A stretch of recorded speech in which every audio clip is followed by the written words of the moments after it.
今日はイベントストーリー、アンフェーディング・ウィッシングについて解説していくぜ。楽しみだね。まずは簡単な概要から。今回は正月をテーマにした混合イベントで、アキト、エナ、アイリの3人を中心としたストーリーだ。東雲兄弟とアイリちゃんね。ああ、エナが進路のことで精神不安定になっていた頃、アイリはアキトに、あるお願いをしていたんだが、ストーリーでは、その振り返りをしつつ、当時との心境の変化や言えなかった思いを、お互いに打ち明けていくんだ。めちゃくちゃ気になる。じゃあ、本編の内容に入っていくぜ。まず、場面は大晦日。ビビバスメンバーたちが、世界で練習後の打ち上げをするところから始まる。楽しそうだね。ああ、そして、翌日はオフで、小羽はフェニラン、アキトはパンケーキ目的でカフェに行くんだ。なるほど。二人ともブレないね。場面は変わって、東雲家。家族で年越しそばを食べるんだが、アキトはエナを呼びに行き、怒られる。相変わらず理不尽の権下だね。ああ、そして、エナは、翌日にアイリと出かける予定があるんだ。どこに遊びに行くのか楽しみだね。翌日、アキトは東野とカフェに行くんだが。そしてこの顔である。また、いつもの血は喧嘩が始まったね。でも、今回はアイリちゃんが間に入ってくれたみたい。ああ、そこから、アイリが起点を聞かせて正月の予定を聞くんだが、そこで話題に出たスポーツ羽根つきが、ももちゃんの配信のネタになると思いつき、カフェの後、一緒にショッピングモールに行くことになるんだ。あんなにバチバチだったのに、一緒に行動することになるなんて、面白いね。ああ、ただ、これだけで終わりじゃなかったんだ。店内が混雑してるからって、相席にされてしまうカフェなんてありえ。そこまでにしろ。消されるぞ。まあ、冗談は置いといて、アキトは、エナとアイリが仲良くしているのを見て、少し疑問に思うんだ。そして、過去に、アイリがエナのことで相談してきたことを思い出す。どんな内容だったの？アイリは、エナが進路の関係で悩んでいることを察していたんだが、自分ではどうしようもできなかったため、エナのことを気にかけてほしい、とアキトに頼んでいたんだ。そんなことがあったんだね。ああ、そして、アキトは、なぜアイリがエナを気にかけてくれるのか尋ねたんだ。ごくり。エナは、アイリにとって、恩人だったんだ。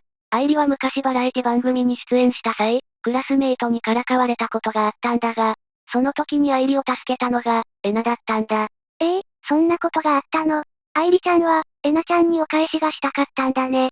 ああ、エナを救うことを諦めかけていたアキトだったが、本人も思うところがあったようで、今後も続けていく決心がついたようだな。よかったよかった。過去回想としては、ここまでで、アキトの中に、当時伝えられなかった感謝をアイリに伝えたい、という気持ちが芽生えたんだ。それはぜひ実現させてほしい。ちなみにさっきの回想は、過去イベのサイドストーリーが元ネタになっているんだ。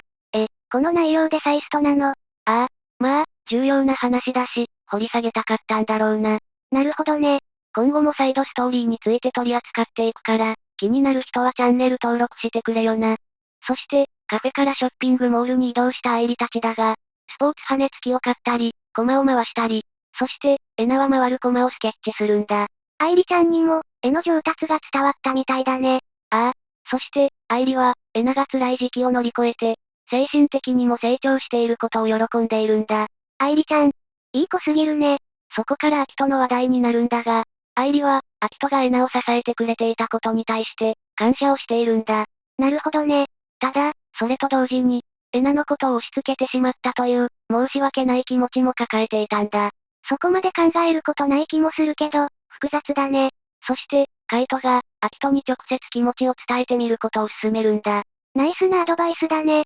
そして、場面は変わり、エナが UFO キャッチャーをやるために東野を拉致。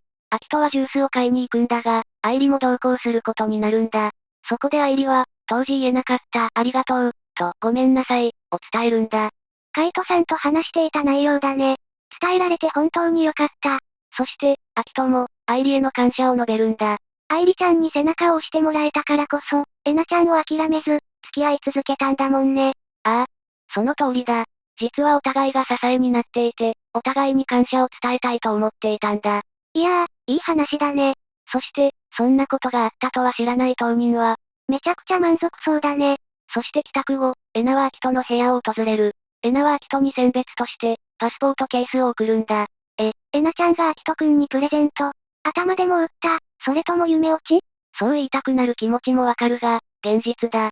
えなも、アキトに対して色々思うところがあったんだろうな。えなちゃんもアキトくんに感謝してるってことだね。アキトくん、めちゃくちゃ嬉しそう。大好きな姉からプレゼントをもらったことで、いい一年のスタートが切れたみたいだな。後日、ももじゃんのメンバーで、えなとアキトの話題が出た際、みのりとはるかは、二人が兄弟であると知らなかったことが発覚。これは意外だったね。そしてアキトは女性陣に煽られつつも、身近にも応援してくれる人がいることを再認識し、前に進む決意を一層強めたんだ。